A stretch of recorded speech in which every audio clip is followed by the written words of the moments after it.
අපොස උසස් පෙළ විභාගයට අදාළව 13 ශ්‍රේණිය සඳහා නියමිත දත්ත පාඩමට අදාළව අපකිරණ මිනුම් පිළිබඳවයි අද දින ඔබත් එක්ක සාකච්ඡා කරන්න බලාපොරොත්තු වෙන්නේ. අපි මීට ප්‍රථම සංඛ්‍යානය හා සම්බන්ධ දත්ත පාඩමට අදාළව දත්ත හඳුනා ගැනීම, දත්ත වර්ග කිරීම, කේන්ද්‍රීය ප්‍රවණතා පිළිබඳ මිනුම් ආදී වශයෙන් සංඛ්‍යානයට අදාළ මූලික සංකල්ප ඔබත් එක්ක සාකච්ඡා කරලා තිබෙනවා. ඊටාම වටිනවා භූගෝල විද්‍යාවේ ඔබ ඉගෙනගත්ත භෞතික භූගෝල විද්‍යාව, මානුෂ භූගෝල විද්‍යාව මේ සියලුම භූගෝල විද්‍යාත්මක සංකල්ප ප්‍රායෝගික විවහාරයන් කෙරෙහි යොමු කිරීමේදී මේ සංඛ්‍යාන තුලින් එය විග්‍රහ කිරීම, ඒ තුලින් දත්ත තොරතුරු ඔස්සේ අනාවැකි පළ කිරීම, යම් යම් භූගෝල විද්‍යාත්මක දෘෂ්ටීන් ඔස්සේ යම් අදහස් ඉදිරිපත් කිරීම, මේ සෑම දෙයක් සඳහාම ගණිතමය දෘෂ්ටියකින් භූගෝලීය පරිසරය දෙස බැලීමට අපිට මේ සංඛ්‍යාන පාඩම ඉතාම වටිනවා. එහිදී මේ අපකිරණ මිනුම් ඉතාම අපිට වටිනවා. අද පාඩමෙන් අපේ ප්‍රධාන අපගේ නිපුණතාවය බවට පත් වෙන්නේ දත්ත හා තොරතුරු විශ්ලේෂණය කිරීම, අර්ථ නිරූපණය හා ඉදිරිපත් කිරීම සඳහා සංඛ්‍යාන විද්‍යාත්මක ක්‍රම හා ප්‍රස්ථාරික ක්‍රම භාවිතා කිරීම. ඒ එක්කම අපි දරුවන් තුළ නිපුණතා මට්ටම් විදියට සංඛ්‍යාන විද්‍යාත්මක ක්‍රම වලින් දත්ත විශ්ලේෂණය හා විවරණය කිරීම මෙහිදී අපේක්ෂා කරනවා. මේ හැකියාවන් දරුවන් තුළ නංවා දීම. අද පාඩම තුලින් අපි ඉගෙනුම් ඵල ලෙස දරුවන් තුළ සංවර්ධනය කරන්න බලාපොරොත්තු වෙන්නේ දත්ත යොදා ගනිමින් දත්ත සංවිධානය හා වගුගත කිරීම පිළිබඳව ඔවුන්ගේ හැකියා දක්ෂතාවයන් සංවර්ධනය කිරීම. ඒ වගේම දත්ත ඇසුරින් කොහොමද මෙම අපකිරණ මිනුම් සංවර්ධනය කරන්නේ, ගොඩනගන්නේ, මේ හැකියාවන් දරුවන් තුළ ගොඩනැගීම. ඒ වගේම තමයි සංඛ්‍යාන විද්‍යාත්මක ක්‍රම ඇසුරින් විසරණ සටහන හා අපගමන ප්‍රස්ථාර නිර්මාණය කරන්නේ කෙසේද කියලා අපි අද සාකච්ඡා කරන්න අපේක්ෂා කරනවා, බලාපොරොත්තු වෙනවා. දරුවන් හැමදෙනාම මේ ගැන හොඳින් සූදානම් වෙන්න, මේ ගැන ඔබගේ අවබෝධය වැඩි කරගන්න, ඔබගේ තියෙන සටහන් පොත් අරගෙන මේ පාඩම සඳහා හොඳින් සංවිධානය වෙලා මේකට ඊටාම හොඳ අවබෝධයක් ලබා ගන්න අද දින තුල අපේක්ෂා කරන්න. හොඳයි දරුවනි, අපි බලමු මොනවද මේ අපකිරණය කියලා කියන්නේ. අපකිරණ මිනුමක් කියන්නේ කුමක්ද කියලා අපි බලමු.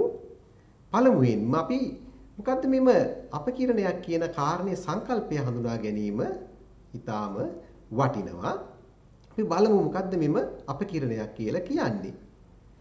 දත්ත ව්‍යාප්තියක කිසියම් කේන්ද්‍රික අගයේ සිට විසිරී ඇති ආකාරය අපකිරණ මිනුම් මගින් තමයි අධ්‍යයනය කරන්නේ. මොකද්ද? කිසියම් දත්ත ව්‍යාප්තියක් ගත්තාම එම දත්ත ව්‍යාප්තියේ කිසියම් කේන්ද්‍රික අවස්ථාවක් නැත්නම් කේන්ද්‍රයක් මුල් කරගෙන ඒ ඔස්සේ කොහොමද දත්ත විසිරලා තියෙන්නේ. අන්න ඒ පිළිබඳව මේ පිළිබඳව ඔබත් එක්ක ඉතා හොඳින් බලන්න පුළුවන් මෙම අපකිරණ මිනුම් වලදී කොහොමද ඔබගේ මේ දත්තාවලිය කොහොමද විසිරලා තියෙන්නේ කිසියම් කේන්ද්‍රයකට සාපේක්ෂව. ඒ වගේම තමයි මේ ඒ තුලින් කිසියම් සංඛ්‍යා රාශියක විහිදී ඇති ආකාරය අපිට බලා ගන්න පුළුවන්කම ලැබෙනවා. ඒ වගේම එම සංඛ්‍යාවන් පැතිරලා තියෙන්නේ කෙසේද කියලා අපිට අවබෝධ කර ගැනීමේ හැකියාව ලැබෙනවා. ඒකම ඒ සංඛ්‍යා කෙසේද විසිරලා තියෙන්නේ අපිට මේ පිළිබඳව මනා පැහැදිලි කිරීමක් සහ අවබෝධයක් ලබා ගන්න හැකියාව ලැබෙනවා මෙම අපකිරණ මිනුම් පිළිබඳව අධ්‍යයනය මගින්. ඊළඟ දරුවනේ අපි අපකිරණ මිනුම් සඳහා භාවිතා කරන මිනුම් කීපයක් තියෙනවා. අපිට මේවා මනින්න නිකම් බෑ. මේ සඳහා සංඛ්‍යාන විද්‍යාවේදී විවිධ ක්‍රම ඔස්සේ තමයි මෙම මිනුම් මැනීමට භාජනය කරන්නේ. ඒතකොට අපි බලමු මොනවද මෙම අපකිරණය සඳහා අපි පාවිච්චි කරන, භාවිත කරන මිනුම් කුමක්ද කියලා අපි සාකච්ඡා කරලා බලමු. හොඳයි, අපි බලමු මොනවද කියලා මිනුම්. පළවෙනි මිනුම තමයි පරාසය. අපි මේ වෙන විටත් ඔබට මුල් පාඩම් වලදී පරාසය පිළිබඳව මූලික අදහසක් ඉදිරිපත් කරා. හැබැයි එහිදී අපි පරාසය ගණනය කරන ආකාරය පිළිබඳව තමයි සාකච්ඡා කරේ. නමුත් පරාසය ඔස්සේ කෙසේද විසිරීම ගණනය කරන ආකාරය අපි එහිදී සාකච්ඡා කරේ නැහැ. අද දිනය තුලදී අපි පරාසය ඔස්සේ කොහොමද කිසියම් දත්ත වැලක් නැත්නම් සංඛ්‍යා ලේඛනයක් කොහොමද විසිරලා තියෙන්නේ කියන ආකාරය අපිට අවබෝධ කරගන්න හැකියාව ලැබෙනවා. ඒ වගේම අපි ඊළඟට චාතුර්ථක ඔස්සේ මෙම අපකිරණයන් හඳුනා ගැනීමේ හැකියාව ලැබෙනවා. චාතුර්ථක ඔස්සේ කොහොමද දත්ත කිසියම් ස්ථානයක ඉඳලා විහිදලා තියෙන්නේ. අන්න ඒ කාරණා අපිට මේ චාතුර්ථක තුලින් අපිට අධ්‍යයනය කිරීමේ හැකියාව ලැබෙනවා චාතුර්ථක ගණනය මගින්. ඒ වගේම තමයි මධ්‍යන්න අපගමනය. ඊටාම වටිනාම අපකිරණ මිනුමක් තමයි මේ මධ්‍යන්න අපගමනය කියන්නේ. ඒතර මධ්‍යන්න අපගමනය තුලිනුත් අපිට ඊටාම හොඳින් විද්‍යාත්මක ආකාරයෙන් මේව දත්තවල විසිරීම අපිට සනිටුහන් කිරීමේ හැකියාව ලැබෙනවා. ඒ වගේම තමයි මෙහි තියෙන වැදගත්ම වටිනාම මිනුමක් තමයි අපකිරණය හා සම්බන්ධව තියෙන මේ සම්මත අපගමනය. එතකොට මේ සම්මත අපගමනය තුළින් අපිට ඊටාම නිවැරදිව කිසියම් දත්ත වැලක විසිරීම කෙසේද කියලා ඊටා මැනවින් පැහැදිලි කිරීමේ හැකියාව ලැබෙනවා. හොඳයි දරුවනි, දැන් ඔබට තේරෙනවා ඇති අපකිරණය මැනීම සඳහා අපිට යොදා ගන්න පුළුවන් ප්‍රධාන මිනුම් වර්ග මොනවාද? හොඳින් බලන්න. පරාසය, චාතුර්ථක, මධ්‍යන්න අපගමනය, සම්මත අපගමනය තුලින් තමයි අපිට අපකිරණය ඊටාම හොඳින් මැනීමේ හැකියාව පවතින්නේ. හොඳයි දරුවනි, අපි බලමු පරාසය තුලින් කොහොමද අපි මේ ගණනය කරන්නේ, අධ්‍යයනය කරන්නේ. ඒතර අපි දන්නෝ පරාසයක් කියලා කියන්නේ කිසියම් දත්ත සමූහයක විසිරීම පෙන්වන තාම සරලම අපකිරණ මිනුම විදියට අපිට යොදා ගන්න පුළුවන්. ඔබට පැහැදිලි කරන්න හැකියාවක් තිබෙනවා. තාම සරලම මීට ප්‍රථම සාකච්ඡා කරේ එහා සම්බන්ධව. එතකොට දත්ත සමූහයක් කිසියම් පටිපාටිගත කරලා ඒ ආවලිය මගින් ඒ ආවලියක් බවට පත් කළා එම දත්ත සමූහයේ උපරිමගයත් අවමාගයත් අතර වෙනස අපිට පරාසය තුළින් අපිට අධ්‍යයනය කිරීමේ හැකියාව ලැබෙනවා. කිසියම් දත්ත සමූහයක් අපිට කිසියම් ආවලියක් ආකාරයෙන් පටිපාටිගත කළා ඒ තුලින් අපිට උපරිමය සහ අවමය තුලින් අපිට මෙම පරාසය ගොඩනැගීමේ හැකියාව පවතිනවා. අපි බලමු උදාහරණයක් විදියට ඔබට ලබා දීලා තියෙන මෙම උදාහරණයේ මෙහි සඳහන් වෙනවා 7 8 9 10 11 12 කියන මෙම දත්ත වැලක් ඔබට දීලා තියෙනවා. මේ සරල උදාහරණයක් නිසා ඔබට සරල දත්ත ටිකක් අපි දීලා තිබෙන්නේ. එතකොට මෙහි සඳහන් වෙනවා අපි මේ කිසියම් ආවලියක් ඔස්සේ අපි නිර්මාණය කරාට පස්සේ සකස් කරගත්තට පස්සේ එතකොට මෙහි තියෙන කුඩාම අගය තමයි 7. එම දත්තාවලිය ඊට පස්සේ විශාලම අගය තියෙන 12. එතකොට අපි 12න් 7ක් අඩු කරාට පස්සේ 5යි පරාසය එන්නේ 5යි. අපි බලමුකෝ. එතකොට මෙම සංඛ්‍යාවලිය ගත්තාම මෙව දත්ත සමූහය ගත්තාම 7 ඉඳලා 12 දක්වා සංඛ්‍යාවල කිසියම් විසිරීමක් අපිට හඳුනා ගැනීමේ හැකියාව ලැබෙනවා. හැබැයි මෙහි 7 සහ 12ත් එක්කම ගත්තාම සමස්ත මෙම දත්ත වේල තුල සංඛ්‍යා 6ක් ඇතුළත් වෙනවා. ඒ තුලින් අපිට මෙහි පරාසය මැනවින් හඳුනා ගැනීමේ හැකියාව පවතිනවා. ඒතර සංඛ්‍යානයේදී මේ පරාසය ගණනය කිරීම සඳහා සූත්‍රයක් තියෙනවා. අපි මේ සූත්‍රය ඊටාම සරල සූත්‍රයක් තිබෙන්නේ ඔබට ඊටාම පහසුයි මතක තියාගන්න. එතකොට අපි පරාසය HL වලින් අඩු කරන HLL ධන 1. එතකොට උපරිමාගය තමයි මේ සඳහන් වෙන්නේ. මේ තියෙන්නේ අවමාගය. ඒකට එකතු කරන එකක්. එතකොට අපේ පෙර පැවතිච්ච ඒ දත්ත සමූහය තුලදී අපි හඳුනාගත්තා 12න් 7ක් අඩු කරලා ධන එකක් එකතු කරාම පරාසය 6 බවට පත් වුණා. ඒතර අපිට ඊටාම පහසුවෙන් මෙන්න මේ සූත්‍රයට ආදේශ කිරීම වගින් ඕනෑම දත්ත වැලක නැත්නම් දත්ත සමූහයක පරාසය අපිට පහසුවෙන් ගණනය කරන්න පුළුවන් උපරිමාගය සහ අවමාගයට එකතු කරන එකක්. ඒ තුලින් අපිට පරාසය ඊටා මැනවින් ගණනය කිරීමේ හැකියාව පවතිනවා. ඒතර පරාසය ගත්තාම පරාසයේ තියෙන සරල මිනුමක් නිසා මෙහි යම් දුර්වලතාවයන් පවතිනවා. අපිට යම් අදහස් සංකල්ප විවරණය කරන්න ගියාම සංඛ්‍යාන විද්‍යාත්මකව මෙහි යම් දුර්වලතාවයන් පවතිනවා. ඇයි දුර්වලතාවයන් පවතින්නේ? අපි පරාසය ගණනය කිරීමේදී අපි පැහැදිලිවම අපි සංඛ්‍යා දත්ත ව්‍යාප්තියේ උපරිම අගය සහ අවම අගය තමයි ප්‍රධාන වශයෙන් සලකා බැලුවේ. සමූහිත සංඛ්‍යාත ව්‍යාප්තියේ පන්ති ප්‍රාන්තර ගණනය කිරීම සඳහා පමණක් තමයි අපි මෙය පාවිච්චි කරන්නේ. ඒකට හේතුව පරාසය තුල උපරිම අගයයි අවම අගයයි අතර තියෙන අනිකුත් සංඛ්‍යා පිළිබඳව අදහසක් අපිට මෙහි කියන්න බෑ. ඒක නිසා අපි සලකා බලන්නේ අවම අගය සහ උපරිම අගය නිසා අපිට මෙහිදී ඒ අතරමැද තියෙන සංඛ්‍යා පිළිබඳව දත්ත පිළිබඳව තොරතුරු පිළිබඳව කිසියම් අදහසක් පැහැදිලි කරන්න අපහසුයි. මුල් සංඛ්‍යා සහ අවසාන සංඛ්‍යාව නැත්තම් උපරිම සංඛ්‍යාව සහ අවම සංඛ්‍යාව පමණක් සලකා බලන නිසා අපිට ඒකෙන් නිවැරදි අදහසක් ඉදිරිපත් කිරීමේ හැකියාව නැහැ. නමුත් අපි සමූහිත සංඛ්‍යාත ව්‍යාප්තිය වල පන්ති ප්‍රාන්තරය ගණනය කිරීම සඳහා පමණක් මෙම පරාසය පාවිච්චි කරනවා. පරාසයේදී කෙලවර අගයන් දෙක පමණක් සලකා බලන බැවින් අනිකුත් අගයන් විසිරී ඇති ආකාරය ඔබට නැවතත් මම මේ කියන්නේ ඒ පිළිබඳ අදහසක් ගන්න හැකියාව ලැබෙන්නේ නැහැ. ඒක තමයි පරාසයේ තියෙන ප්‍රධානම දුර්වලතාවය විදියට සලකන්න පුළුවන්කම ලැබෙන. නමුත් අපිට සරල හෝ මෙහි ප්‍රයෝජනයක් තිබෙනවා. සංඛ්‍යාත ව්‍යාප්තියක නැත්නම් සමූහිත සංඛ්‍යාත ව්‍යාප්තියක පන්ති ප්‍රාන්තර ගොඩනගන්න අපිට මේක අනිවාර්යයෙන්ම අවශ්‍ය වෙනවා. හොඳයි අපි බලමු ඊළඟට අපි චාතුර්ථක ඊටාම වටිනවා චාතුර්ථක කොහොමද සංඛ්‍යානීය සඳහා නැත්නම් විසිරීම ගණනය කිරීම සඳහා චාතුර්ථක පාවිච්චි කරන්නේ. එතකොට අපි දන්නවා මේ කිසියම් දත්ත සමූහයක් ගත්තාම ඒ දත්ත සමූහයේ හරි මැද එවත් අර්ධ දෙකක් අපිට වෙන් කරන සීමාවක් අපි මීට ප්‍රථම හඳුනා ගත්තා. අපි ඒකට කියන්නේ මධ්‍යස්ථය කියලා. ඔබ දන්නවද දුවේ පුතේ කිසියම් දත්ත සමූහයක හරි මැද එහෙම නැත්නම් අර්ධ දෙක ලෙස වෙන් කරන ස්ථානයට අපි කියන්නේ මධ්‍යස්ථය කියලා. එතකොට මධ්‍යස්ථයේ ඉඳලා අපිට කිසියම් දත්ත සමූහයක් වෙන් කිරීමේ හැකියාව පවතිනවා.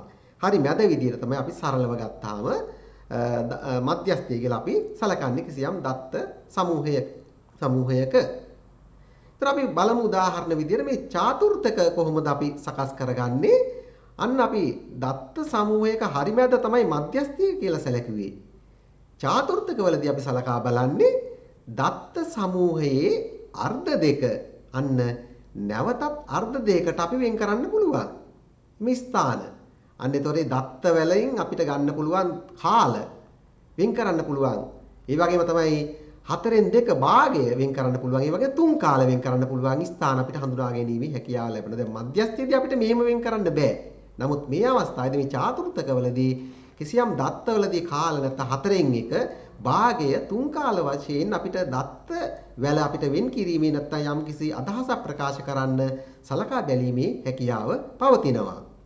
එතකොට මේ තමයි අපි චාතුර්ථක කියලා හඳුන්වන්නේ. මෙන්න මෙහෙම දත්ත වැලක් අපිට වෙන් කරන්න පුළුවන් අර්ධ දෙක නැවත කොටස් වලට වෙන් කරන්න පුළුවන් ඒ ස්ථාන වලට තමයි අපි චාතුර්ථක කියලා අදහස් කරන්නේ. එතකොට කිසියම් දත්ත සමූහයක අපිට ප්‍රධාන වශයෙන් චාතුර්ථක තුනක් අපිට හඳුනා ගැනීමේ හැකියාව ලැබෙනවා. අපි ඒකට හඳුන්වන්නේ සංඛ්‍යානයේදී Q1, Q2, Q3 කියලා තමයි අපි මේ චාතුර්ථක හඳුන්වන්නේ.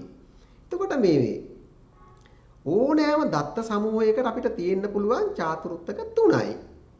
ඉන් එහා තියෙන්න බෑ. අපි දන්න. එතකොට මේ තියෙන විදියට කාල භාගය 3 කාල. අන්න ඒක තමයි Q1, Q2, Q3 කියලා අපි අදහස් කරන්නේ. එතකොට ඒ අනුව ඕනෑම දත්ත සමූහයක් ගත්තාම මේ දත්ත සමූහයක් අපිට ප්‍රධාන වශයෙන් ස්ථාන 3ක් ඔස්සේ අපිට වෙන් කළා අපිට යම් ලක්ෂණ පැහැදිලි කිරීමේ හැකියාව අපිට මෙහිදී තියෙන චාතුර්ථකවලදී. අපි බලමු දත්ත වැලක් ගත්තාම සංඛ්‍යාවලියක් ගත්තාම මෙන්න මේ විදිහට අපිට මේ චාතුර්ථක පවතින ස්ථාන ඔබට මේ වගේ රූපිකව අපිට පෙන්වා දීමේ හැකියාව ලැබෙනවා. අපි දත්ත ටික මේ ආකාරයෙන් බිඳුවේ සිට 100 දක්වා සිරස් ආකාරයෙන් අපි මේවා සමූහගත කරාට පස්සේ මේ දත්ත අපිට බෙදන්න පුළුවන් 125, 150, 175 කියලා අපිට මේ වගේ ප්‍රධාන අංශ 3කට බෙදීමේ හැකියාව ලැබෙනතර මේ පළවෙනි 125 තමයි අපි මෙහිදී පළවෙනි චාතුර්ථකය නැත්නම් Q1 කියලා සඳහන් කරන්නේ පහළ චාතුර්ථකය.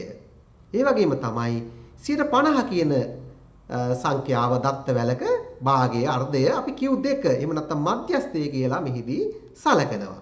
ඒ වගේම තමයි දත්ත වැලේ 75 සීමාව දක්වන ස්ථානය Q3 කියලා නැත්නම් ඉහළ චාතුර්ථකය කියලා අපි හඳුන්වන. එතකොට අපිට ඕනෑම දත්ත වැලක මෙන්න මේ විදියට ඒ දත්ත වැලේ විසිරීම 25න් කෙසේද විසිරලා තියෙන්නේ 50න් කෙසේද විසිරලා තියෙන්නේ 75න් කෙසේද විසිරලා තියෙන්නේ කියලා ඊටාම හොඳින් විග්‍රහයක් කරන්න පුළුවන් මේ සංඛ්‍යා ලේඛනය දිහා බලලා මෙම චාතුර්ථක ස්ථාන පිළිබඳව අවධානයට ලක් කිරීම මගින්. ඒක නිසා විසරණය නැත්නම් විසිරීම ගණනය කිරීම සඳහා ඊටාම අපගමනය පෙන්වීම සඳහා ඊටාම වටිනා වැදගත් මිනුමක් ලෙස අපේ චාතුර්ථක ගණනය කිරීම පෙන්වා දීමේ හැකියාව පවතිනවා. හොඳයි බලමු. ඊට පස්සේ අපි දන්නවා මේ චාතුර්ථක අපගමනය අපිට ගණනය කරන්න පුළුවන් මෙව විසිරීම පෙන්눔 කරන්න කිසියම් පටිපාටි ගත කරන ලද දත්ත සමූහයකට අයත් දත්ත සංඛ්‍යාව NTI අපි උපකල්පනය කරලා තමයි මෙම චාතුර්ථක අපගමනය ගණනය කරනු ලබන්නේ. ඒතර අපි කිසියම් දත්ත සමූහයක් පටිපාටි ගත කරලා දත්ත සමූහයට අයත් දත්ත සංඛ්‍යාව n කොයිතරම් ප්‍රමාණයක් තියෙනවද කියලා උපකල්පනය කළා තමයි අපි මෙම චාතුර්ථක අපගමනය ගණනය කිරීම කරනු ලබන්නේ. එතන අපි ගත්තොත් එතකොට Q1 Q1 කියන මෙම චාතුර්ථකය නැත්නම් පහළ චාතුර්ථකය ගණනය කිරීම සඳහා අපි හොයාගත්තා ඉස්සෙල්ලා ඒ සූත්‍රයට ආදේශ කළා මෙන්න මේ විදිහට 4න් 1 Q1 කියලා කියන්නේ. එතකොට අපි මෙම චාතුර්ථක අපගමනය නැත්නම් Q1 අපි අපගමනය සෙවීම සඳහා සූත්‍රයට අපි ආදේශ කරන්න ඕන 4න් 1 n ධන 1 n කියන්නේ අපේ පද සංඛ්‍යාව කීයද කියලා අපි බලනවා. අපි යොදාගත්ත අපේ දත්ත වැලේ තියෙන පද සංඛ්‍යාව කීයද? ඒ අනුව තමයි අපි ඒ අගය මෙතෙන්ට ආදේශ කරන්නේ. ඒකට එකක් එකතු කරලා ඒ තුලින් තමයි පළවෙනි චාතුර්ථකය අපි ගණනය කරන්නේ අධ්‍යයනය කරන්නේ. ඊට පස්සේ දෙවෙනි චාතුර්ථකය අපි ගණනය කරන්නේ 4න් 2. ඒ වගේ මේකට එකතු කරනවා n ධන 1 n අපි ගත්ත පද සංඛ්‍යාවට එකක් එකතු කරාම ඒ එන උත්තරේ තමයි අපේ Q2 නැත්නම් දෙවන චාතුර්ථකය බවට පත් වෙන්නේ. 3 Q3 කියන චාතුර්ථකය බවට පත් වෙන්නේ 3 කාලත 4න් 3ට අපි එකතු කරනවා n ධන 1 කියන අගයන් ටික. එතකොට ඒ අනුව අපිට මෙව චාතුර්ථක අපගමනය ගණනය කිරීමේදී මේ සූත්‍රවලට ඒ දත්ත සංඛ්‍යාව ආදේශ කරාට පස්සේ ඒ තුලින් අපිට Q1 පහළ චාතුර්ථකය ඊට පස්සේ මධ්‍යස්ථය එහෙම නැත්නම් ඉහළ චාතුර්ථකය හොයා ගැනීමේ හැකියාව ඊටාම පහසුවෙන් හැකියාව ලැබෙනවා මේ සූත්‍රවලට අගයන් ආදේශ කරාට පස්සේ. ඒ අනුව තමයි අපි චාතුර්ථක අපගමනය ගණනය කිරීම කරනු ලබන්නේ.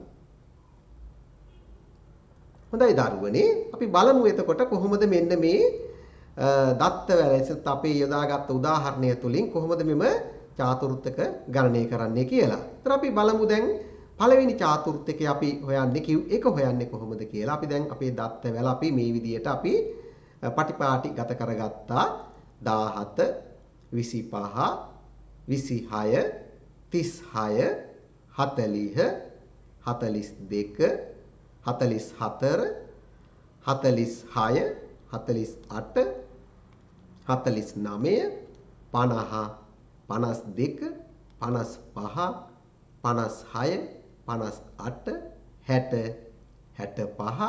70 75 78 80 82 ආදී වශයෙන් අපි දැන් කිසියම් දූරාවලියකට කිසියම් ආකාරයකට පිළිවෙලකට පටිපාටි ගත කරගත්ත අපේ දත්ත වැල නැත්නම් සංඛ්‍යා ලේඛනය. ඒතර ඒ අනුව ගත්තාම අපේ තියෙන සම්පූර්ණ අපේ මේ තියෙන්නේ කිසියම් පැවරුමකට 23 දිනක ලබාගත් ලකුණු තමයි මේ දක්නට ලැබෙන්නේ. ඒතර අපිට මේ දත්ත වැල දිහා බලලා අපිට එක සැරේටම විස්තරයක් කියන්න බෑ. මේවා ඊටාම අපිට විද්‍යාත්මකව ගණනය කරාට පස්සේ තමයි නිවැරදි අදහසක් ඉදිරිපත් කිරීමේ හැකියාව පවතින. ඒතර අපි බලමු මේ චාතුර්ථක අනුව පළවෙනි චාතුර්ථකය 4න් 1යි එතකොට අපි ගත්තාම අපේ පද සංඛ්‍යාව තියෙන්නේ 23යි. 23ට අපි එකක් එකතු කරනවා. එතකොට වෙන්නේ මේ අගය අපි සුළු කරාට පස්සේ එතකොට 6 වෙනි සංඛ්‍යාව තමයි අපගේ පළවෙනි පහළ චාතුර්ථකයේ බවට පත් වෙන්නේ. එතකොට මොකක්ද අපේ පහළ 6 වෙනි සංඛ්‍යාව වෙන්නේ 1 2 3 4 5 6. අන්න 42 වෙනි ලකුණ තමයි අපේගේ පහළ කිව් එක චාතුර්ථකයේ බවට පත් වෙන්නේ. පහළ චාතුර්ථකයේ බවට පත් වෙන්නේ. ඊළඟට අපි බලමුකෝ අපගේ දෙවෙනි චාතුර්ථකය කොහොමද මධ්‍යස්ථය ගණනය කරන්නේ කියලා. ඒතර මධ්‍යස්ථය ගණනය කරන්න නම් Q2 අපි මේ භාගයට අපි ආදේශ කරනවා n අපේ 23 ධන 1 සුළු කරාට පස්සේ 12 වෙනි සංඛ්‍යාව තමයි එතකොට පහළ ඉඳලා 12 වෙනි සංඛ්‍යාව තමයි අපේ මධ්‍යස්ථයේ පවතින්නේ මේ සංඛ්‍යා දත්ත සමූහය තුලදී. එතකොට අපේ පහළ සිට 12 වෙනි සංඛ්‍යාවේ තමයි දෙවෙනි චාතුර්ථකය පිහිටලා තිබෙන්නේ. ඉන්පස්සේ බලමු අපි කොහොමද තුන්වෙනි චාතුර්ථකය ගොඩනගන්නේ ඉහළ චාතුර්ථකය ගොඩනගන්නේ කොහොමද කියලා. ඒතර ඒ අනුව ගත්තාම අපි ආදේශ කරාම Q3ට 4න් 3 ධන 1. ඒතර ඒ අනුව අපි 23 ධන 1 එකතු කරාට පස්සේ 18 වෙනි සංඛ්‍යාව තමයි ඉහළ චාතුර්ථකයේ බවට පත් වෙන්නේ. එතකොට පහළ සිට අපි ගණන් කරාම මෙතන 6 වෙනි සංඛ්‍යාව, මේක 12 වෙනි සංඛ්‍යාව, මේක 18 වෙනි සංඛ්‍යාව. ඒතකොට කිසියම් රටාවක් මෙහි අපිට හඳුනා ගැනීමේ හැකියාව ලැබෙන මේ ආකාරයෙන් තමයි. ඒතකොට අපිට මේ ස්ථානයේ ඉඳලා විහිදීම අපිට ඉතාම පැහැදිලිව පෙන්눔 කිරීමේ හැකියාව පවතින. දැන් මධ්‍යස්ථයේ සිට කෙසේද ඉහළට අපේ දත්තවැල විහිදලා යන්නේ. ඒ වගේම මධ්‍යස්ථයේ සිට පහළට කොහොමද මේ දත්තවැල විහිදලා යන්නේ. මේව පිළිබඳව කිසියම් ආකාරයක අදහසක් ඉතාම නිවැරදිව මේ තුලින් පෙන්눔 කිරීමේ හැකියාව ලැබෙනවා මෙම චාතුර්ථක මගින්. එතකොට අපි මේ චාතුර්ථක මගින් ලබන මේ දත්ත සමූහය අපි විසරණ සටහනක් මගින් තමයි පැහැදිලි කරලා අපිට එහි හොඳ විවරණයක් කිරීමේ හැකියාව ලැබෙන්නේ. අපි මෙහිදී විසරණ සටහනක් පිළියෙල කරගන්න ඕන. විසරණ සටහනක් පිළියෙල කර ගැනීමදී අපි පළමුවෙන්ම අපි මේ විසරණය පෙන්වීම සඳහා අඟලක පළලට එහෙම නැත්නම් සෙන්ටිමීටර් 2.5ක් වගේ ප්‍රමාණයකට අපි මේ වගේ තීරුවක් අපි සකස් කරගන්න සිරස් අතර සකස් කරගන්නවා. එතකොට අපගේ සංඛ්‍යා ලේඛනය බිඳුවේ සිට අපි 100 දක්වා අපි මේ ආකාරයෙන් සිරස් අතට මේ ලකුණු කර ගැනීම සිදු කර ගන්නවා.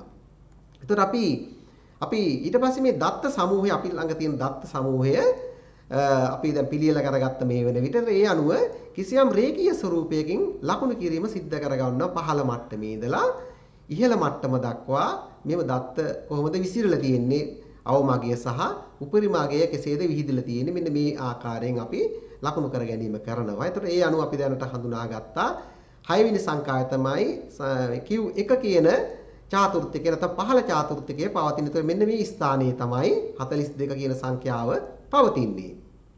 එතකොට Q2 කියන සංඛ්‍යාව තියෙන 12 තියෙන. ඒතර මෙන්න මේ ස්ථානයේ පවතින්නේ.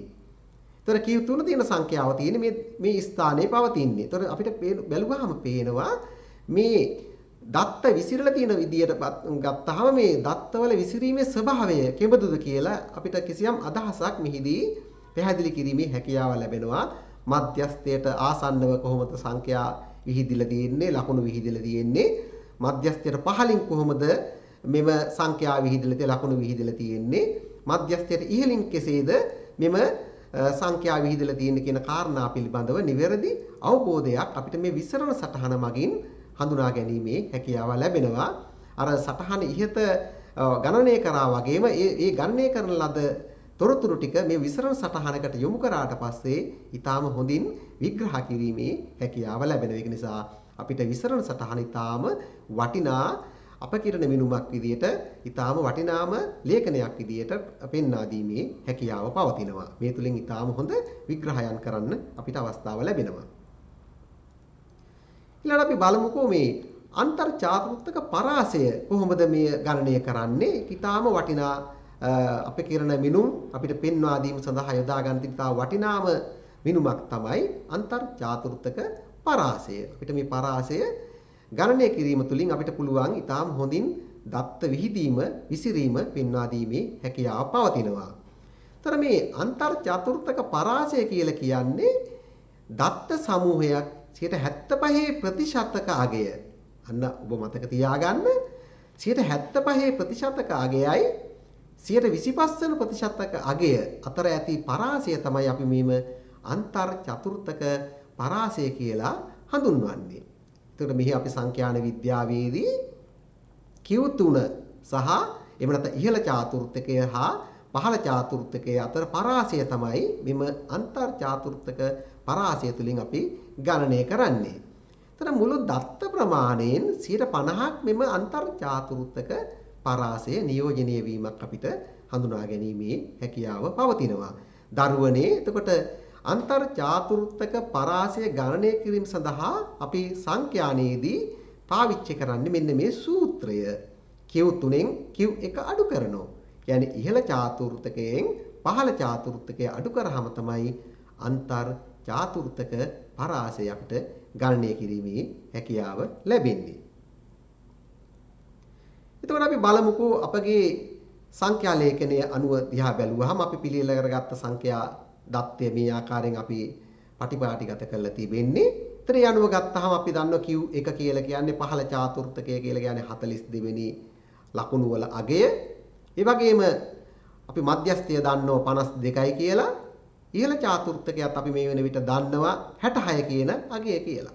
ඒතර ඒ අනුව අපි අන්තර් චාතුර්ථක පරාසය ගණනය කරන්න නම් අපි මෙන්න මේ Q3න් අඩු කරනවා Q1. එහෙම නැත්නම් ඉහළ චාතුර්ථකයෙන් පහළ චාතුර්ථකය අපි අඩු කිරීමක් සිදු කරනවා. එතකොට ඒ අනුව අපිට මෙම 66න් 42 අඩු කරාට පස්සේ 24ක ලකුණු ප්‍රමාණයක් අපිට ලැබෙනවා. අන්න මේක තමයි අන්තර් චාතුර්ථක පරාසය කියලා අපි පැහැදිලි කරන්නේ. එතකොට අපි කොහොමද අන්තර් චාතුර්ථක පරාසය ගණනය කරන්නේ දුවේ පුතේ? Q3න් නැත්තම් ඉහළ චාතුර්ථකයෙන් පහළ චාතුර්ථකය අඩු කරාම අපිට මෙව අන්තර් චාතුර්ථක පරාසය ගණනය කිරීමේ හැකියාව ලැබෙනවා. ඊළඟට අපිට වැදගත්ම මිනුමක් තමයි මධ්‍යන්න අපගමනය ගණනය කරන්න ඊටාම වටිනවා. මධ්‍යන්න අපගමනය ඊටාම විසිරීම දක්වන්න තියෙන ඊටාම වටිනාම අගයක් විදිහට අපි සලකන්න පුළුවන්. කිසියම් දත්ත සමූහයක සමබර ලක්ෂයේ පිහිටි මධ්‍යන්තය වටා කොහොමද මේ දත්ත විසිරලා තියෙන්නේ? අන්න ඒක තමයි අපි මධ්‍යන්න අපගමනය මගින් අපි ගණනය කරනු ලබන්නේ. මොකද්ද පුතේ මධ්‍යන්න අපගමනය කියලා කියන්නේ? අපි කිසියම් දත්ත සමූහයක් ගත්තාම සමබර ලක්ෂයේ පිහිටි මධ්‍යන්නේ අපි දන්නෝ මධ්‍යන්නේ තමයි කිසියම් සංඛ්‍යා රටාවක නැත්නම් සංඛ්‍යා වැලක දත්ත වැලක මැද පිහිටලා තියෙන මධ්‍යන්නේ. අන්න මධ්‍යන්නේ වටා කොහොමද මෙම දත්ත විසිරලා තියෙන්නේ? අපිට මේවා කේන්ද්‍රීය ප්‍රවණතාවයේදී ගණනය කරන්න අවස්ථාවක් තිබුණේ නැහැ. කොහොමද දත්තවල විසිරීම තිබුණේ? අපි මාතය මධ්‍යස්ථයේ මධ්‍යන්නේ ගණනය කරාට අපිට නිවැරදි අදහසක් ඒ තුලින් පැහැදිලිව ගන්න බැරි වුණා. නමුත් අපිට මෙහිදී මධ්‍යන්න අපගමනය ගණනය කිරීම තුළින් මගින් අපිට ඊටාම වෙන මේ මධ්‍යන්නේ වටා කොහොමද මේ අපගේ දත්ත ටික විසිරලා තියෙන්නේ? ඒක ඊටාම මනවින් පැහැදිලි කිරීමේ හැකියාව ලැබෙනවා මේ මධ්‍යන්නය අපගමනය ගණනය කිරීම මගින්. ඊතර දුවේ පුතේ කිසියම් දත්ත සමූහයේ පිහිටි එක් අගය එම දත්ත සමූහයේ මධ්‍යන්නේ අගයෙන් දුරස් වන ප්‍රමාණය එක් අගය මධ්‍යන්නයට දක්වන අපගමනය ලෙස තමයි අපි හඳුන්වන්නේ. අන්න ඊටාම වටිනා අදහසක් මෙහිදී ඔබට පැහැදිලි කරන්න තියෙනවා. කිසියම් දත්ත සමූහයේ පිහිටි එක් අගය එම දත්ත සමූහයේ මධ්‍යන්න අගයේ සිට කොහොමද දුරස් වන ප්‍රමාණය? අන්න ඒකට අපි කියන්නේ මොකක්ද පුතේ දුවේ? මධ්‍යන්නයට දක්වන අපගමනය කියලා තමයි අපි හඳුන්වන්නේ. කිසියම් මධ්‍යන්න සංඛ්‍යාවක් ගත්තාම මේ මධ්‍යන්න සංඛ්‍යාවෙන් ඉහළට සහ පහළට කොහොමද මේ සංඛ්‍යාවන් විහිදෙන්නේ?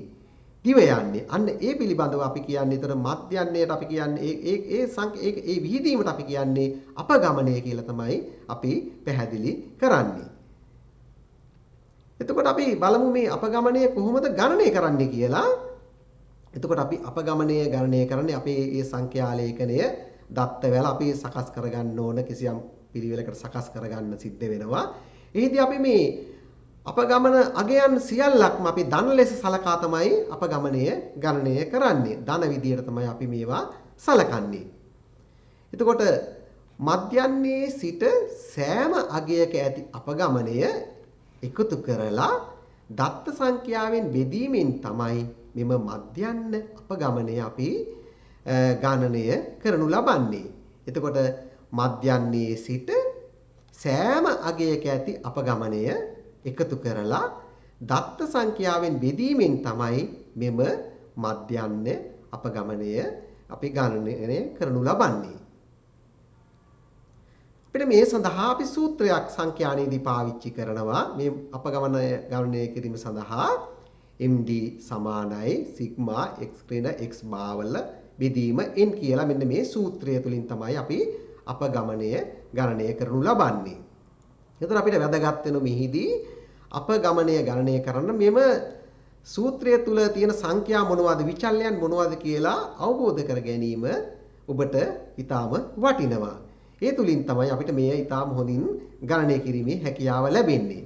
හොඳයි පුතේ දුවේ අපි බලමුකෝ මොකද්ද මේ MD කියලා කියන්නේ මධ්‍යන්න අපගමනය කියලා කියන්නේ එකක් තමයි මේ සූත්‍රයේ සඳහන් වෙන x කියන විචල්‍යයක්.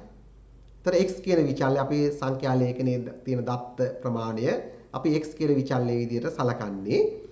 ඒ වගේම තමයි x බා නැත්නම් මෙන්න මේ මධ්‍යන්නය තමයි අපි x බා කියලා සලකන්නේ. එතකොට මෙම n කියලා කියන්නේ මේ දත්ත සංඛ්‍යාවේ තියෙන ඒ පද සංඛ්‍යාව නැත්නම් දත්ත ප්‍රමාණය තමයි n කියන සලකුවෙන් අපි අදහස් කරන්නේ. එතකොට මෙන්න මේ අගයන් ටික අපි සොයාගත්තට පස්සේ ඊටාම පහසුවෙන් මෙම අගයන් ටික මේ සූත්‍රයට ආදේශ කිරීම මගින් අපිට අපගමනය ගණනය කිරීමේ අවස්ථාව ලැබෙනවා. ඒතර අපේ සංඛ්‍යා ලේඛනය අපි ගත්තාම අපේ තියෙන ශ්‍රී ලංකාවේ විනිෂ්පාදනය මහකන්නේ 2006 ඉඳලා 2015 දක්වා මෙට්‍රික් ටොන් වලින් තමයි මේ සංඛ්‍යා ලේඛනයේ සඳහන් වෙන්නේ. මේ අපේ ගුරු මාර්ගෝපදේශ සංග්‍රහයේ දක්වන උදාහරණය මම ඔබට පහසුවට තෝරා ගත්තා. එතකොට එහි සඳහන් වෙනවා 2006 වර්ෂයේ ඉඳලා 2007, 2008, 2009, 2010, 2011, 2012 ආදී වශයෙන් 2015 දක්වා ශ්‍රී ලංකාවේ විනිෂ්පාදනය පිළිබඳව මෙට්‍රික් ටොන් ප්‍රමාණය සඳහන් වෙනවා.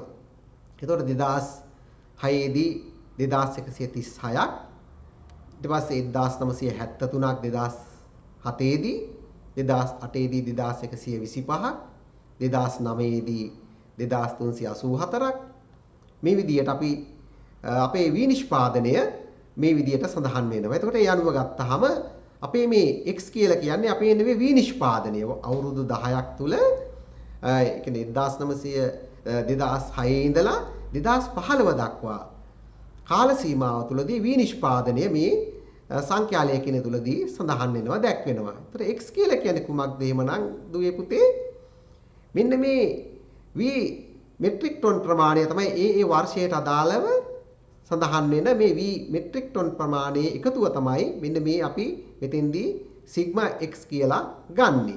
එතකොට ඒ අනුව අපි මේ සංඛ්‍යා ලේඛන ටික එකතු කරාට පස්සේ මේ අවුරුදු 10 විනිෂ්පාදන ප්‍රමාණය ගණනය කරාට පස්සේ ඒ අනුව අපිට ලැබෙනවා 23920ක ප්‍රමාණයක් විනිෂ්පාදනයක් අපිට මෙතෙන්දී ලැබෙනවා මෙට්‍රික් ටොන් මේ වගේ ප්‍රමාණයක් අපිට මේ විනිෂ්පාදන වල එකතුව වසර 10ක් තුල මේ වගේ ප්‍රමාණයක් අපිට ලැබෙනවා. ඊට පස්සේ අපි ගත්තාම මෙට්‍රික් ටොන් දහස් ගණන් වලින් අපිට පවතින්නේ. ඊට පස්සේ අපි ගත්තාම දැන් මධ්‍යන්නේ අපි හොයාගන්න වෙනවා මේ සංඛ්‍යා ලේඛනයේ අපිට ලැබිච්ච අගයන් එක්ක මෙට්‍රික් ටොන් 23920යි. තර සිග්මා x මධ්‍යන්නේ අපිට පළමුවෙන්ම ගණනය කරගන්න සිද්ධ වෙනවා. ඉතින්දී අපි මධ්‍යන්නේ ගණනය කිරීම සඳහා අපේ සමස්ත මෙව නිෂ්පාදන වල ඓක්‍ය එකතුව ගත්තාම අපේ පද සංඛ්‍යාවෙන් බෙදන්න ඕන අපි. ඒතර අපිට පද සංඛ්‍යාව අපේ වර්ෂ 10යි පවතින්නේ. ඒතර වර්ෂ 10 නිසා අපේ නිරීක්ෂණ සංඛ්‍යාව 10යි පවතින්නේ. ඒතර ඒ අනුව මෙම ප්‍රමාණය අපි 10න් බෙදුවට පස්සේ 2392ක මධ්‍යන්න අගයක් අපිට මෙම වගුව තුලින් ලැබෙනවා. ඒතර x බා කියලා කියන්නේ මෙන්න මේ මධ්‍යන්නය ලැබෙන්නේ 2392 දුවේ පුතේ. අපිට මෙය ඔබ සංඛ්‍යා ලේඛන ලියාගෙන මේක ගණනය කරලා බලන්න මේ එකතුව අරගන්න පළමුවෙන්ම ඊට පස්සේ එකතුව පද සංඛ්‍යාවෙන් බෙදුවට පස්සේ ඔබට මධ්‍යන්නය ගණනය කර ගැනීමේ හැකියාව පවතිනවා. ඊළඟ දුවේ පුතේ බලන්නකෝ දැන් අපේ මධ්‍යන්නේ අපි හොයාගත්තා. මේ සංඛ්‍යා ලේඛනය තුලදී අපිට ලැබිච්ච මධ්‍යන්නේ අපි මේ වෙනකොට සොයාගත්තා 2392යි කියලා අපි හොයාගත්තා. එතකොට අපි මේ x bar කියලා කියන්නේ මෙතෙන්දී අපේ මධ්‍යන්නේ අපි මේ සංඛ්‍යා ලේඛනයේ නැත්තම් මේ විනිෂ්පාදන ප්‍රමාණයේ මධ්‍යන්නේ තමයි 2392 කියලා අපි සඳහන් වෙන්නේ. එතකොට අපි දැන් මෙතෙන්දී අපිට අවශ්‍ය වෙන මේ අපගමනය ගණනය කිරීම සඳහා දැන් මේ මධ්‍යන්නේ අපි දැන් දැනගත්තා. මධ්‍යන්නේ දැනගත්තට පස්සේ අපේ දැන් මේ ඒ වර්ෂවලට අදාළව නිෂ්පාදනය අපි දැන් මේ වෙනට දන්නවා. අපි මධ්‍යන්නයත් හඳුනාගත්ත මේ වෙන විට. ඒතකොට 2392යි මධ්‍යන්නේ පවතින්නේ. ඒතර මේ මධ්‍යන්නයට සාපේක්ෂව ගත්තට පස්සේ දැන් මේ මධ්‍යන්නේ ඉඳලා කොයිතරම් සංඛ්‍යා ලේඛනයේ විහිදෙන ආකාරය අපි බැලුවොත් එහෙම දැන් මධ්‍යන්නේ පැවතුනේ 2392යි. ඒතර 2006 විනිෂ්පාදනය 2136යි. ඒතර බලන්න දුවේ පුතේ දැන් අපේ මධ්‍යන්නයට වඩා මේ අගේ වැඩිද අඩුද? අඩු වගයක් අපිට හඳුනා ගන්න පුළුවන්. කියන්නේ ඍණ 256ක් අඩුයි. මධ්‍යන්නය 2392යි විනිෂ්පාදනය.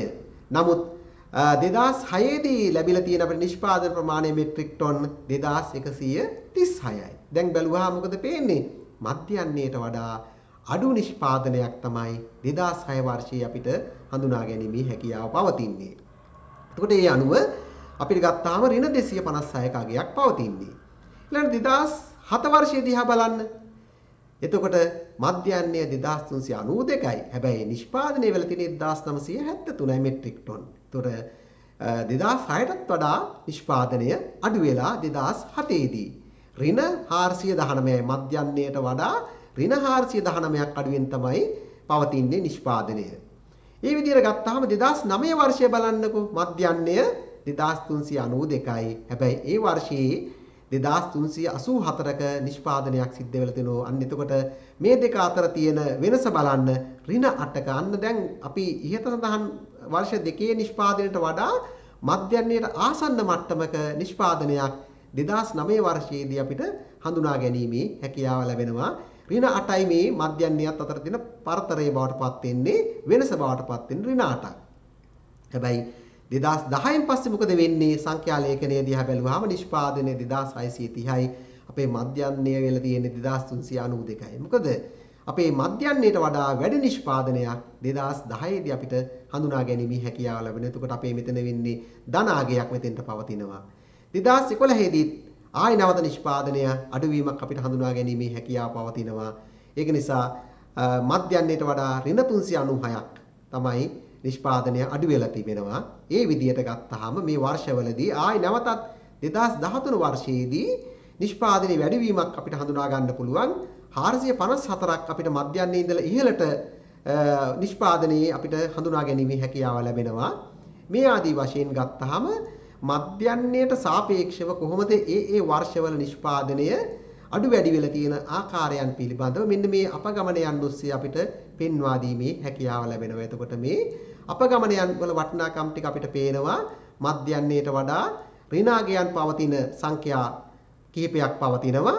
වර්ෂ කිහිපයක නිෂ්පාදනය අඩු වෙලා තිබෙනවා මධ්‍යන්නයට වඩා. ඒ වගේම වර්ෂ කිහිපයක මධ්‍යන්නයට වඩා වැඩි නිෂ්පාදනයක් අපිට හඳුනා ගැනීමේ හැකියාව ලැබෙනවා. අපි මෙහිදී මේ ධන සංඛ්‍යා අපි සලකා බලන්නේ නැහැ. ඒ අනුව අපි සමස්ත එකතුව ගත්තට පස්සේ 3004ක එකතුවක් අපිට ලැබෙනවා. ඒතර ඒ අනුව අපි ගත්තාම මේ x ඍණ x බා කියන මේ සූත්‍රයට අපි ආදේශ කරාට පස්සේ මේ මධ්‍යන්නේ වෙනස අපි මේ සූත්‍රයට ආදේශ කරාට පස්සේ ඒතර ඒ අනුව අපිට මෙන්න වෙන 3004 කියන මේ අපේ ඒ අගය පැමිණෙනවා. ඒ අගය ඊට පස්සේ අපේ පද සංඛ්‍යාවේ වර්ෂ 10ක තමයි අපි නිරීක්ෂණ බලන්නේ. වර්ෂ 10න් බෙදුවට පස්සේ අපිට වෙනවා මධ්‍යන්න අපගමනය තමයි 300.4ක් බවට හඳුනා ගැනීමේ හැකියාව ලැබෙනවා. ඒක නිසා අපිට ඊටාම මෙම මධ්‍යන්න අපගමනය මගින් කිසියම් දත්තයක ඊටාම මැනවින් විග්‍රහ කිරීමේ හැකියාව ලැබෙනවා. මේ සංඛ්‍යා ලේඛනවල එයින් දක්වන දත්ත පිළිබඳව හොඳ වැටහීමක් සහ අවබෝධයක් ලබා දීමේ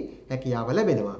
ඒතර මේ තවත් අර්ථවත් කරන්න අපිට අපගමන ප්‍රස්ථාරයක් නිර්මාණය කරන්න සිද්ධ වෙනවා. අර අපි සංඛ්‍යා ලේඛනයෙන් පෙන්නපු දෙයට වඩා එය රූපිකව නිරූපණය කරාම වැඩි අදහසක් ලබා ගැනීමේ හැකියාව ලැබෙනවා. අන්න ඒක අපි අපගමන ප්‍රස්ථාරය තුළින් තමයි අපි මේ දේ ඊටාම හොඳින් පෙන්눔 කරන්නේ. එතකොට මේ දත්ත සමූහයවල තියෙන අපගමනයන් කිසියම් ප්‍රස්ථාරිකව ඉදිරිපත් කරන්න පුළුවන්. අන්න අපි ඒකට තමයි අපගමන ප්‍රස්ථාරය කියලා අපි සඳහන් කරන්නේ. එතකොට දත්ත සමූහයක මධ්‍යන්නේ ඉඳලා එකිනෙක අගයන් විචලනය වන ආකාරය අපගමන ප්‍රස්ථාරය මගින් ඊටාම මැනවින් අපිට පැහැදිලි කිරීමේ හැකියාව ලැබෙනවා. අර සංඛ්‍යා ලේඛනයෙන් කිසියම් සංඛ්‍යාත්මකව විහිදීමක් තමයි අඩු වැඩි වීමක් අපිට පෙන්눔 කරන්න හැකියාව ලැබෙන්නේ. නමුත් මෙහිදී අපිට ඊටාම වටිනා අදහසක් ප්‍රකාශ කිරීමේ හැකියාව ලැබෙනවා. දෘශ්‍යමය ආකාරයෙන් අපගමන ප්‍රස්ථාරයක් මගින් ඊටාම හොඳින් මෙම අගයන් ටික නිරූපණය කිරීමේ අවස්ථාව ලැබෙනවා. දැන් බලන්න මේ අපිට පෙන්눔 කරන්න නිරූපණය කරන්න දුවේ පුතේ මේ අපගමන ප්‍රස්ථාරයකට මේ අපගේ සංඛ්‍යා ලේඛනය ගොනු කරාට පස්සේ කොහොමද අපගමනයන් විහිදලා තියෙන ආකාරය තාම මැනවින් අපිට පෙන්눔 කිරීමේ හැකියාව ලැබෙනවා. එතකොට මධ්‍යන්නේ සිට අඩුවෙන් නැත්නම් ඍණ නිෂ්පාදනය අඩු අපගමනයන් ටික මේ ආකාරයෙන් අපිට පහළට පෙන්눔 කිරීමේ හැකියාව ලැබෙනවා. අපි ගත්තාම එතකොට 2007 වර්ෂයේ අපේ නිෂ්පාදනය බෙහෙවින්ම අඩු වෙලා තිබෙනවා. ඒ වගේම 2009 වර්ෂයේ අපිට මධ්‍යන්නයට ආසන්න මට්ටමකට පවතිනවා අපේ නිෂ්පාදනය. ඒ වගේම තමයි නිෂ්පාදනයේ වැඩි සංඛ්‍යාවන් ටික අපිට මේ අපගමන ප්‍රස්ථාරයේ ඉහළට පෙන්වන්න පුළුවන්කම ලැබෙනවා. මෙව ධනාත්මක සංඛ්‍යා ටික මේ ඉහළ මට්ටමට පෙන්눔 කිරීමේ හැකියාව ලැබෙනවා. ඒ වගේම මධ්‍යන්නට අඩු සංඛ්‍යා ටික පහළට අපිට නිරූපණය කිරීමේ හැකියාව ලැබෙනවා. අර සංඛ්‍යා ලේඛනයෙන් පෙන්වන තොරතුරු වලට වඩා ඊටාම මැනවින් ශ්‍රී ලංකාවේ විනිෂ්පාදනය යලකන්නය තුලදී 2006 ඉඳලා 2015 දක්වා මෙට්‍රික් ටොන් කොච්චර ප්‍රමාණයක් නිෂ්පාදනය වුණාද කියලා එහි මධ්‍යන්නයට සාපේක්ෂව අපගමන ප්‍රස්ථාරයේ මගින් ඊටාම මැනවින් පැහැදිලි කිරීමේ හැකියාව ලැබෙනවා. අපිට ඊටාම හොඳ අදහසක් මෙහිදී පේනවා. වර්ෂ කිහිපයක නිෂ්පාදනයේ අඩුවීමක් අපිට හඳුනා ගැනීමේ හැකියාව ලැබෙනවා. ඒ වගේම වර්ෂ කිහිපයක නිෂ්පාදනය වැඩිවීමේ ප්‍රවණතාවයක් අපිට මෙහිදී හඳුනා ගැනීමේ හැකියාව පවතිනවා. ඒක නිසා සංඛ්‍යානයේදී අපිට මෙම අපගමන ප්‍රස්ථාරය මගින් ඊටාම මැනවින් තොරතුරු ග්‍රහණය කරන්න නැත්නම් ඊටාම හොඳින් පැහැදිලි කරන්න ඉදිරිපත් කරන්න අවස්ථාව ලැබෙනවා. ඒ තුලින් මනා වැටහීමක් සහ අවබෝධයක් ලබා ගන්න හැකියාව ලැබෙනවා අර සංඛ්‍යා ලේඛනයට වඩා. ඒක නිසා අපගමන ප්‍රස්ථාරය ඊටාම වටිනා ප්‍රස්ථාරයක් විදිහට අපිට මේ සංඛ්‍යානයේදී පෙන්눔 කරන්න පුළුවන්කම ලැබෙනවා. විසිරීම ඊටාම ලස්සනට මැනවින්ම විග්‍රහ කරලා එය කෙනෙකුට අවබෝධ කරගැනීමේ හැකියාව මේ තුලින් ලබා දෙන්න ඊටාම අපිට පහසු වෙනවා අපගමන ප්‍රස්ථාරය මගින්. එතකොට මෙව අපගමන ප්‍රස්ථාරයේ සිරස් අක්ෂයෙන් අපිට අපගමන ප්‍රමාණයන් ටික දක්වන්නේ තිරස් අක්ෂයෙන් අපි දක්වන්නේ පන්ති ප්‍රාන්තර ප්‍රමාණයන් ටික තමයි මේ ආකාරයෙන් දක්වන්නේ. එතකොට සිරස් අක්ෂයෙන් අපි අපගමන විහිදීම දක්වනවා. තිරස් අක්ෂයෙන් අපේ පන්ති ප්‍රාන්තර නැත්නම් ඒ තියෙන වර්ෂ ප්‍රමාණය අපි මේ ආකාරයෙන් විහිදීම දක්වනවා. ඒ තුලින් අපිට මේ ඊටාම ඔබට පහසුවෙන් ගොඩනගා ගැනීමේ හැකියාව පවතිනවා. ඊළඟට බලමු අපි සම්මත අපගමනය කොහොමද ගණනය කරන්නේ? ඒතර සම්මත අපගමනය අපි මේ වෙන විට දන්නෝ අපි මේ ගැන පැහැදිලි කරා මොකද්ද සම්මත අපගමනය කියලා කියන්නේ. අපි බලමු මේ කිසියම් විසලියක් ගත්තාම මේ විශාල පිළිතුරු ලබා දීම අපි ගත්තාම අපි සංඛ්‍යා ලේඛනවලදී අර අපිට ලැබෙන උත්තර ගණිතමය වශයෙන් අපි මේවා සුළු කරාට පස්සේ විශාල පිළිතුරු ලැබෙනවා. සංඛ්‍යා ලේඛන ප්‍රමාණය වැඩි වෙන්න විශාල පිළිතුරු අපිට ලැබෙනවා. එතකොට අපිට හරි අමාරුයි කිසියම් විග්‍රහයක් කරන්න විවරණයක් කරන්න අමාරුයි සංඛ්‍යා ලේඛන දහස් ගණනින් වැඩි වුණාට පස්සේ.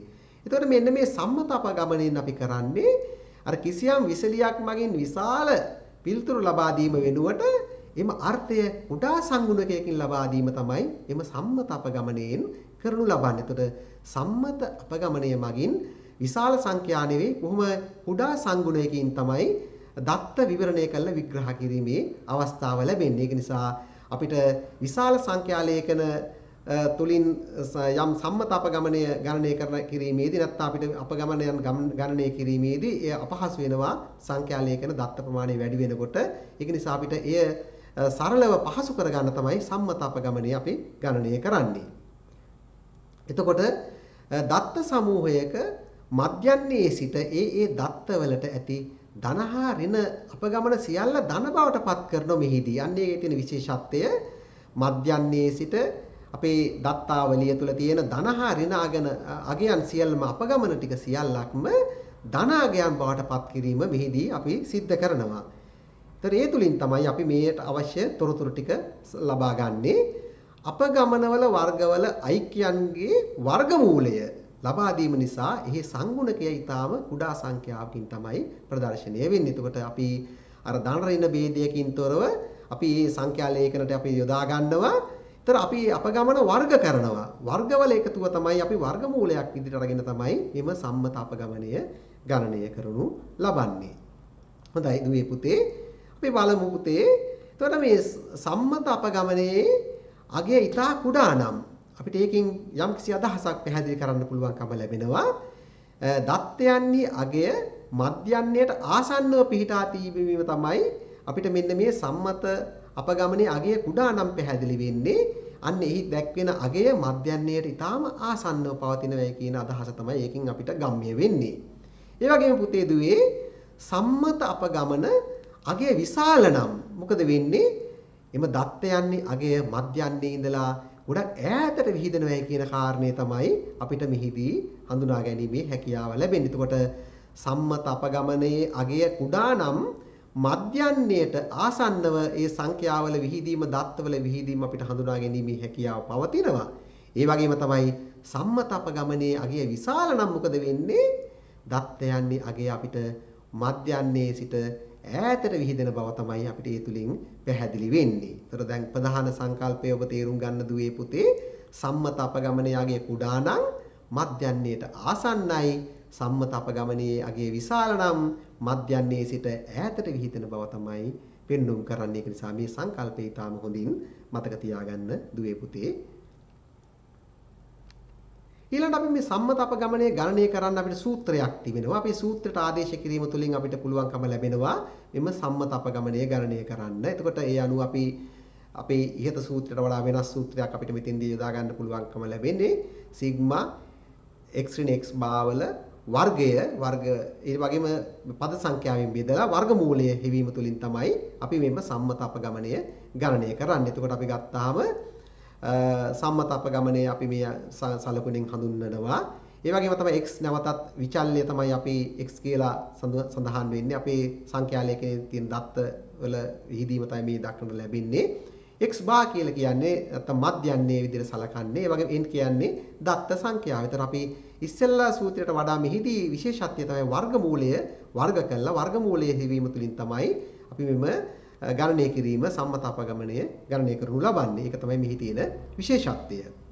එතකොට අපි බලමු දුවේ පුතේ ඉහත සංඛ්‍යා ලේඛනය දිහා බැලුවාම ඒ සංඛ්‍යා ලේඛනය තුළ තියෙන අපේ වර්ෂ 90 2006 ඉඳලා විනිෂ්පාදනය අපි මෙට්‍රික් ටොන් ප්‍රමාණය අපි මේ වෙන විට ගණනය කරලා තිබෙන්නේ. අපි එහි තියෙන මධ්‍යන්නයත් අපි හොයාගත්තා. ඒතර ඒ අනුව අපි ඉහත සූත්‍ර ආදේශ කිරීම සඳහා මේ ගණනය කිරීමට සකස් කරලා තිබෙන්නේ. ඒතර ඒ අනුව අපි මධ්‍යන්නේ හොයාගත්තා කීයද කියලා 2392යි අපි එය මෙතන සඳහන් වෙනවා. අපිට මේ වගුව මෙතෙන්දී වැදගත් වෙනවා. ඒ වගේ මේ වගුවට තව දික් කිරීමක් තමයි අපිට තව තියෙන්නේ. ඊට පස්සේ මේ අගයන් ටිකත් අපි හොයාගත්තා.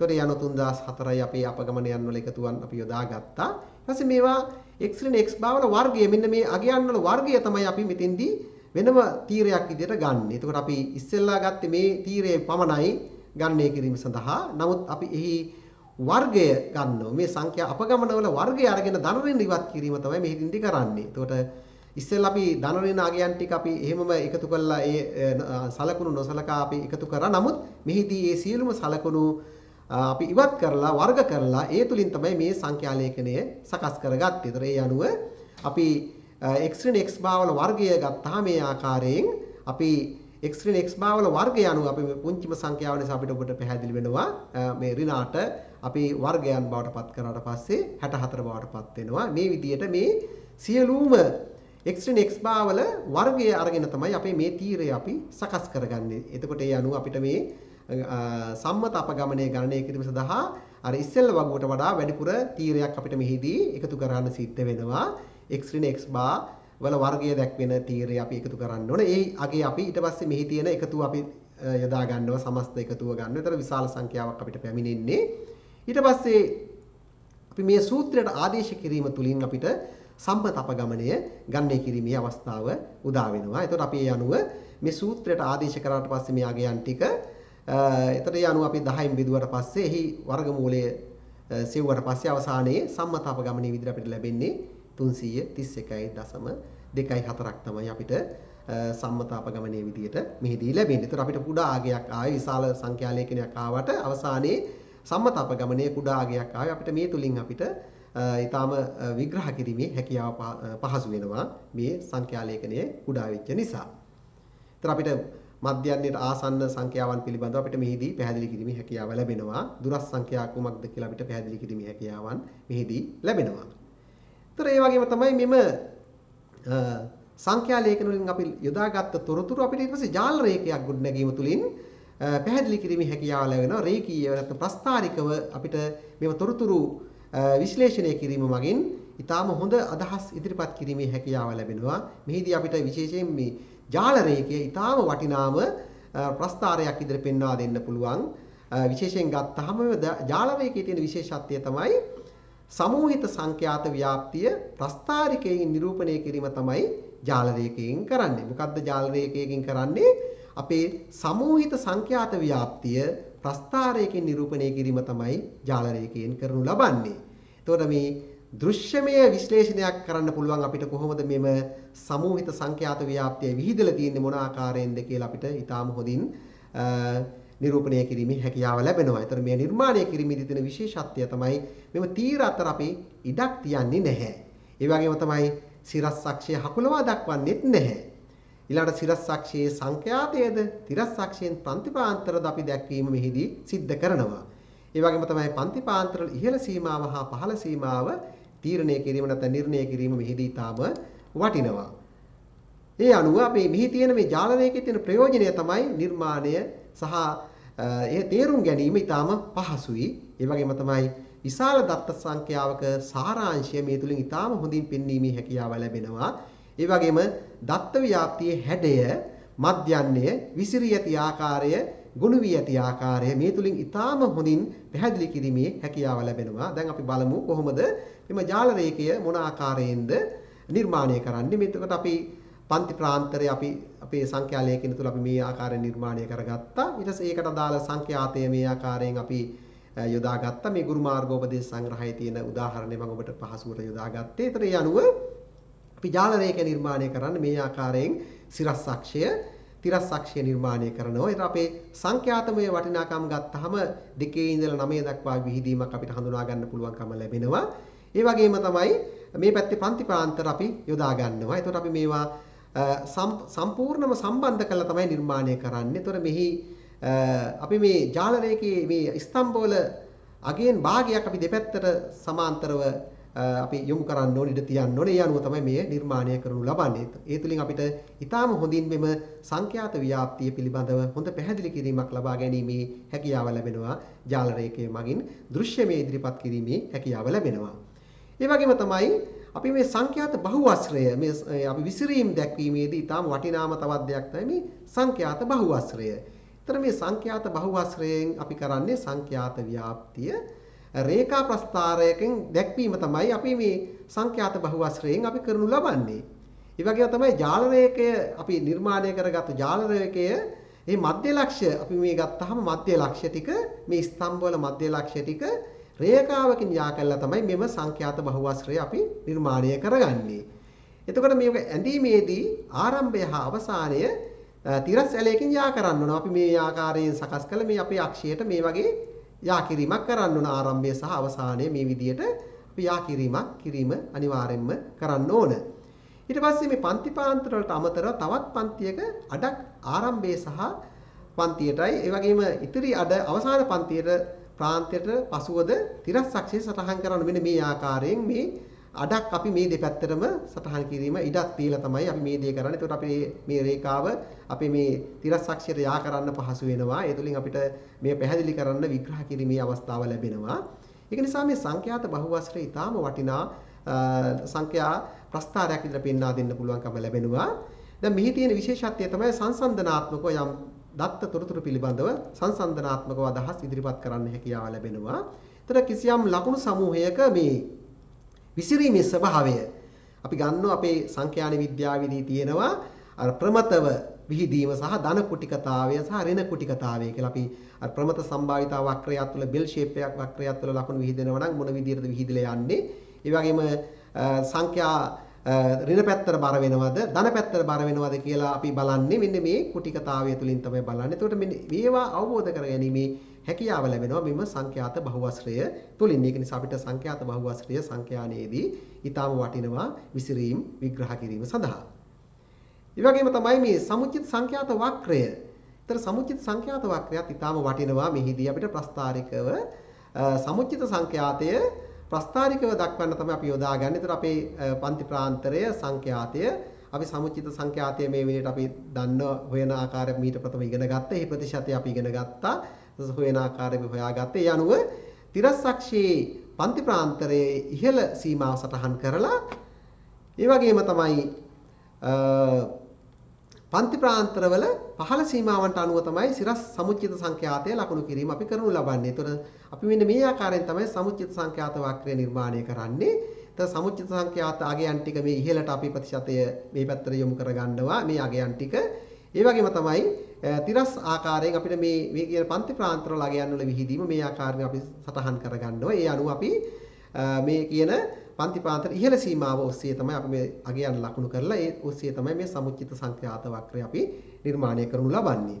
ඒතර ඒ වගේම තමයි අපිට ඊළඟට පුළුවන් සමුච්චිත ප්‍රතිශත වක්‍රය නිර්මාණය කිරීමේ හැකියාව ලැබෙනවා. ඒ තුලින් අපිට අර ප්‍රතිශතයේ විහිදීම අපිට ගණනය කිරීමේ හැකියාව ලැබෙනවා. අපි මේක ඕගීවිය දක්වනය කියලා තමයි අපි අදහස් කරන්නේ. එතකොට ඒ අනුව අපේ දත්තය මේ ආකාරයෙන් ප්‍රස්තාරිකව නිරූපණය කරලා සංඛ්‍යාතය මේ ආකාරයෙන් සහ පන්ති ප්‍රාන්තරවල වර්ෂාපතන විහිදීම මේ ආකාරයෙන් දක්වලා අපිට මේ ගොඩනැගීමේ හැකියාව පවතිනවා. එතකොට සමුච්චිත ප්‍රතිශත සංඛ්‍යාතය ප්‍රස්තාරිකව ඉදිරිපත් කළ විට මෙය අපිට ලැබෙනවා ඕගීවිය ලැබෙනවා.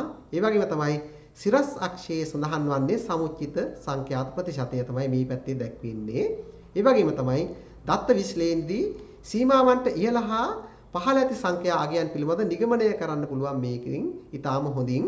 ඒ වගේම තමයි දත්ත පරාසයේ ඕනෑම අගයක් දක්වා ඇති සංඛ්‍යාතය ප්‍රස්තාරිකව ලබා ගැනීමේ හැකියාව පවතින උතර අපිට මෙහිදී මේ ප්‍රතිශත අගයන් ටික ඊටාම හොඳින් ගැනීමේ හැකියාව ලැබෙනවා. ඕනෑම ස්ථානයක ඕනෑම දත්තයක ප්‍රතිශතය මේ විදියට අපිට නිවැරදිව ප්‍රස්තාරය මගින් ගණනය කිරීමේ හැකියාව ලැබෙනවා. ඒක නිසා ඕනෑම විචල්‍යයක ප්‍රතිශතයේ අගය කෙසේද විහිදලා තියෙන්නේ මේවා අපිට ගණනය කරන්න මේ ඊටාම වටිනා සමුච්චිත ප්‍රතිශත වක්‍රය නැත ඕගීවිය ඊටාම ප්‍රයෝජනවත් වෙනවා එය දැක්වීම සඳහා.